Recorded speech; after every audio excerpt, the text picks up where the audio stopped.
right, you are listening to Alternating Sloth Podcast. This is going to be a special episode. I have special guest, again, Eric on here, and I wanted to get since we talked about Claymore last time, I wanted to make sure that we this time did, I wanted to make sure we did something that was what we talked about last time. Since we talked about Claymore, I figured we'd actually watch it. So we just watched the first episode of Claymore. By the way, this is a live recording we're doing at Eric's another new house he's moved into. So I think I might have broken your old record, Connor. So I'm still working out the sound and stuff of how it's going to sound, how the mic's going to sound. So let me know if there's any issues in the recording. I'll try and fix it up. Hopefully Eric doesn't move again, so I don't have to change how we're going to place the mic and stuff. But Eric, we just watched Claymore. What did you think? Definitely different from the last time I viewed it, but then again, that might have been a good 3 years ago. Okay. So that was quite a while. And looking back on it, there's still definitely some aspects of it that I liked and some aspects I didn't. Although one of the new aspects I didn't like about it is just how cheesy boy character number one is, whose name is Rocky. Yeah. Obviously. Okay, so let's talk. That's the big fig in the room that I wanted to bring up. So I made Eric watch a bit of this in the sub, and we watched it in dub so I could take notes. So the biggest thing that I noticed when we watched it from dub to sub is the one voice actor that I didn't actually like, and I know it's Todd Epicon who's playing the Rocky. He's really good usually. I don't like him in this though. His voice is just a little too high, it's a little too nasally. Rocky's already kind of a bitch, and it sounds even more like kind of a bitchy character. Yeah. The other thing I noticed that you might have not noticed is the dumbness of his brother being called Zaki. Mm-hmm. Like, it's really just one character's called Rocky, one character's named Zaki. What is this, Naruto? What the fuck are we doing here? For some people, imagination is a little limited. Okay, that's a bit too mean. I mean, I have a brother. My brother's not called Toma, It probably would be if you went to Japan. Yeah. But no, you're right. Although I didn't really mind the voice actor in the Japanese dub. Obviously, I never really mind Japanese dub voices.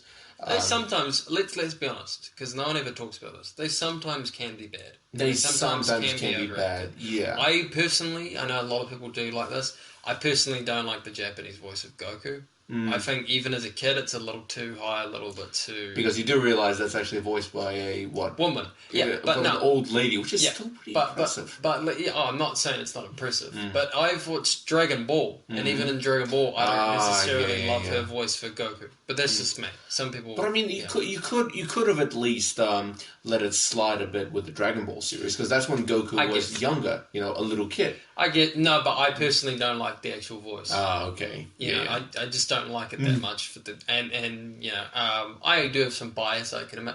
The other show, I think it's better in the dub, Shaman King. King, the characters sound a little too young, I think, in the Japanese one, and in the dub they actually sound a little more age appropriate. Now, granted, that's a 4Kids dub. I know a lot of people hate it for that, but it's actually one of 4Kids' few I would consider really good dubs. I might agree with you on that one. That's only based on my memory of watching Shaman King on television. Plus the opening in English is better. I'm sorry, it just is. No, I agree with you. Yeah. But that's only because I haven't actually heard the opening in Japanese. Well, that and I haven't rewatched Pokemon, but the Pokemon opening is better in the dub as well. Pokemon, the original, or yes, because 4Kids dubbed Pokemon as well. Oh yeah. So back to Claymore. So we've talked about the dub, we've talked about the sub. While we're actually on that, one of the other things you talked about it being cheesy. That was the biggest difference I noticed. The script a little bit in the English dub is a little bit cheesy, like it's a little bit overly dramatic with a couple of lines. I think that's mostly with, as I said before, main boy character number one, and that's because I noticed that you were laughing at a couple of the background lines though. Yeah, because they were a little bit cheesily written. That's the biggest difference I remember from last time watching Claymore. That's not something I picked up on, but I guess in the 3 years since I've watched Claymore, Mm. I've seen this sort of scenario over and over again to the point where it's just become a laugh. Yeah. The one thing that I still like about Claymore is, of course, the main character Yeah. is Claire, and that's because that's one of those unique main characters that comes in with her own style. With Rocky, on the other hand, that's a style I've seen repeated so often. Yeah. I'm just like, Yeah. no, Yeah. no, what, no. Yeah. Now, the biggest highlight that I've noticed with this dub certainly was Stephanie Young, who's voicing Claire. Probably the best performance that we saw watching it. Oh, definitely. If I've been honest, Definitely. she's owning it. Mm-hmm. And in the Japanese, overall, generally pretty good. The biggest difference I noticed, Saki, the brother. So in the dub, they have what they've done. I noticed this is the stuff I noticed watching it again as an audio engineer. So two things. First thing I noticed as an audio engineer, in both the dub and the sub, there's a plate crash sound, and there's no plate on that table. I had a look when we were watching it again, and I went, "Where's the plate? Why is there a plate crash sound when he gets hit into the table?" Was that the scene where we first discovered he turned into a Yona? Yeah, it's when his yes. brother turns into... By the way, spoilers.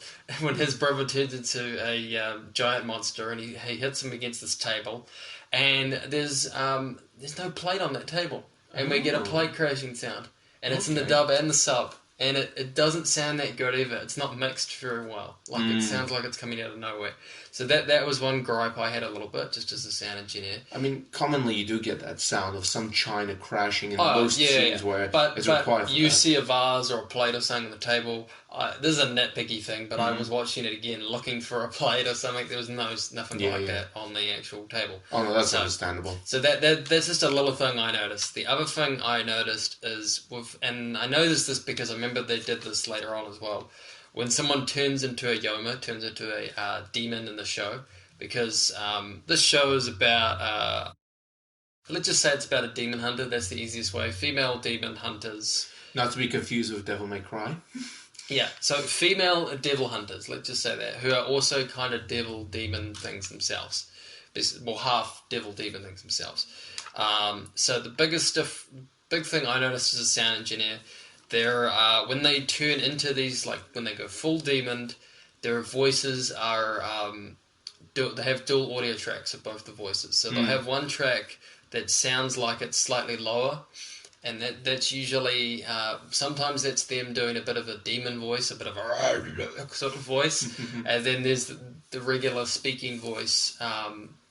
That is just them talking normally. Maybe they're a bit menacing because they're delivering something. But I noticed that's what they do. And they especially do it with when they later on dub it with some of the female, what we call awakening beings, which are when these half demons become full demons. Yeah. When that happened, if I remember correctly, some of them would just have a higher and a lower voice, and they would just maybe put an effect on it, usually. Yeah, they would. Yeah, I don't remember the exact effect. I'd have to rewatch that scene again to let you guys know. But that's the big thing I noticed. The other thing I noticed since we watched it in Eric's room, obviously a smaller screen than when we watched it probably the first time, which was in a big auditorium type thing. But that's not Eric's fault. That's just what he's got, But other than that... Yeah, I feel a little bit of animosity coming my way. Oh, no. That's the difference. Do I need to go and get myself a bigger TV? No, you don't. Because I will get myself a bigger TV if I have to. No. But that's what I noticed. And also, Eric doesn't obviously have a 5.1 sound setup. But that's fine. That's fine. That's not an animosity thing. That's just something I noticed because when we watched it the first time... We had the speakers behind us, in front of us. You noticed definitely. In a 5.1 mix. That was a pretty impressive setup. Also, I wasn't watching this the first time, so obviously I wasn't as into it as when I was watching the first time. Seeing things I'd never seen before, and also the fact that the room was completely darkened, even more so than this one. They had curtains and stuff, and we had a bunch of people around. The atmosphere is obviously a different thing, No, definitely. It's like a theatre going experience, if you know what I mean. As close as you can get to one, at least. Yeah. Without someone on their phone going, "Hey, I'm just hearing them. So watching this." We talked about this when we talked about our we talked about last week, and I think we might have mentioned the Armageddon episode too. Now, Mm. Eric, did you heard about? You said you heard about the show from me. Was that from coming and watching it with me in the screening, or did you just hear about it from me afterwards? Oh no, I heard about it from you long before that. In fact, I think as far as I remember, you were a Claymore fan before you actually watched it with me in Armageddon, I believe. Really? I'm pretty Because sure. that's where I first discovered it. Oh really? Yeah, that's where I first discovered it. So Okay, I it's think what strange. probably happened is me and you both saw it. Yeah, it might have been, but I Because swear we you did might go have in the mentioned viewing it. room a lot and I watch would- things together. You might have mentioned it, and at some point as well. No, you probably might have mentioned it when we were at Armageddon and telling me, hey, you want to come and see this cool ass show? And of course, I'd followed through with it because I was thinking, all right, new place, new atmosphere, why not? Let's have a look at it. Yeah. And so we went in to watch Claymore, and my God, that was fantastic. At the time, Yeah. And again, that was years ago. Looking back a little bit later on, I still didn't see too many gripes with it. Yeah. And then later on, once I've kind of been exposed to more and more tropes in anime that I'd find, that's when I start seeing these tropes, and some factors in Claymore do stand out well for me, and then others don't really stand that well out for me. Like Rocky, a good character, but again, Rocky, like a little bit whiny. He does sound less whiny in the Japanese dub than he does in the English dub, but I think that's the ups and downs of it. Most of the time in English dubs, you do get more of an effect when the English voice. Well, you probably notice it more. Yeah, you notice it more. I've been, as some of my audience knows, I went to Japan. I've learned some Japanese, so I've actually, when I watch some subs, I can notice sometimes not so much the acting, but sometimes okay, that actor's doing this sort of thing, or they're saying this. Like there was one phrase in there. Now my Japanese isn't perfect, but there was one phrase that was "tasukete gore" or something like that. Tasukete, yeah. Gore, which gore is you sometimes use as like mate gore, which is like can you please wait. They were using it in the context of have mercy. Now I don't know if that's correct. That might be correct because tasukete usually means help me. Yeah. It doesn't usually mean have mercy. It is. But the gore could mean it. Yeah. With that could mean have mercy. It is one of those things that's commonly used, and most of the time, tasukete does mean help me, or tasukete could mean also in the phrase of have mercy. Yeah. So really depends. I'd have to brush up again on my Japanese, but you are right. It does still depend on the placement. So either way, it could mean the same thing. Now we watched this on DVD because this is not on Netflix. This probably, I don't know if this is on any streaming service. I haven't checked. It's probably on Funimation's streaming service, but I don't know if we get that here in New Zealand. I've never checked. I don't have it. It's definitely on Crunchyroll. So is it on Crunchyroll? As far as I remember last time. Okay. Well, that's cool. I don't know if the dub will be there, but it'll probably be the sub. But as we said, the sub is pretty good, so there's no problems there. Now, what did you think of the soundtrack, Eric? Oh, that was great. That was actually... That was a big highlight for me. I honestly did not remember the soundtrack from all the other times, except for the ending song. The ending song I've had on my playlist for all these years. I still have it. I still enjoy the ending song. It's just... I'm not exactly sure how to really describe it. It is one of those ending songs or opening songs that I always keep on a soundtrack. Yeah. Because it just sounds fantastic. And now rewatching, you're like, oh, that's what it's from. Yeah. And one of the great things I did notice about watching the dubbed, and, well, I haven't had time to see whether or not the soundtrack for the dubbed Japanese... it's the same. It will be the same. But the soundtrack it was great, and I thought it fit for the theme of that whole era. Because looking at it, it is all medieval era, and you've got things that could fit with it, like banging hammers and trumpets and all these kind of themes. One thing I noticed is it doesn't go fully. It's more like a symphonic rock sort of thing, and minus the operatic vocals, obviously. But it's very much a heavy metal guitar with a lot of symphony orchestra type instruments in the background. You know, Oh, definitely. you have your string section, but you also have your guitar going on, and there's a bit of circus music too. That's probably one of my favorite songs that was in there. There's that, you know, that you know, little thing that plays. That always gets me every time I hear it.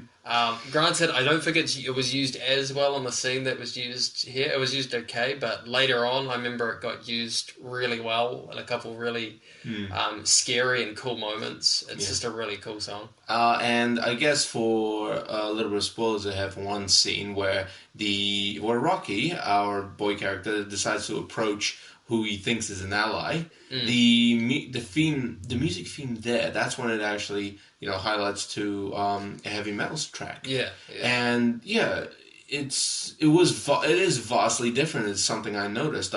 Most of the time, anytime a character is in the danger zone, the soundtrack's a bit more subtle. It kind of then starts building up. But in that scene, it just goes full on. Okay, you do immediately still know that, but it's such a big difference.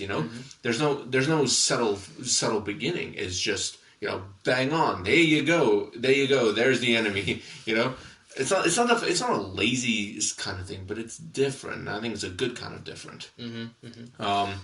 Yeah, because it does definitely crash the vibe of the whole scene, like straight into you. And I think that's a pretty good way of putting a scene together like that. Now the animation. There was only one thing that I noticed that wasn't great in the animation, and this is something that you still sort of see of some things, but since the backgrounds I think are a little, they're not. I guess they're maybe not hand drawn, they may be painted in, or they may be taken from pictures, or that they're done differently, obviously from the. So there's a couple times where characters look a little bit cutouty, if you know what I mean. Like you don't see the black outline or anything like that. It's not like watching a cartoon where you've got the black outline. But there's a couple times where they look like they're a bit like cutouts, a little bit. Yeah. But other than that, I thought the animation was pretty good and actually held it up pretty well. Well, I mean, it is something that I guess unlike most animes, some of these creators, I guess, put a little bit less effort into secondary or background characters because they feel like these characters won't have any impact onto the main story, main character, main situation. So they're just kept there just for more of a scenic.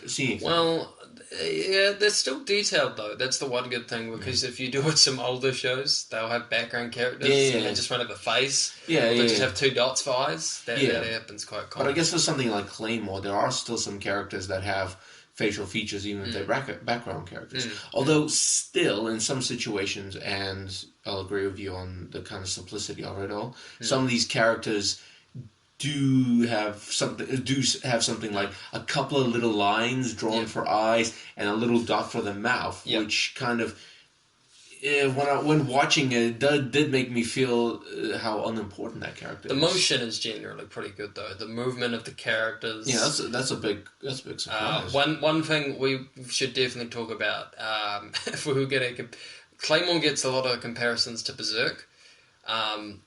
Now. Berserk has had two animated forays. One was in the 90s, looked kind of fine, but was obviously done in the 90s. So there was a couple frames and stuff that looked a little bit, should be said, like a bit dirty, a little bit ugly. But then we've got the recent, one that came out that was half CG, half non. Now, I know Eric's got a big smile on his face because that CG was terrible. I'm just going to say no idea how many reviews I have watched of Berserk. Yes. In 2018? Yeah, 2018. 2018. So the reason I bring that up is because there's a couple other fantasy shows that do this too. Or shows that have metallic objects. Inuyashiki, which came out a couple years ago, robot show, did this as well, where the object, sometimes the characters will be in 2D, and Berserk movies did this as well, where they would be sort of 2D characters, but their sword or the robot or whatever is in CG. One thing I noticed here, there may be a couple frames where there's some really subtle CG on the sword, but for the most part, I noticed it was mostly like 2D with a bit of CG. But yeah, so that's our review of Claymore. We'll be back in a few minutes to do a manga review.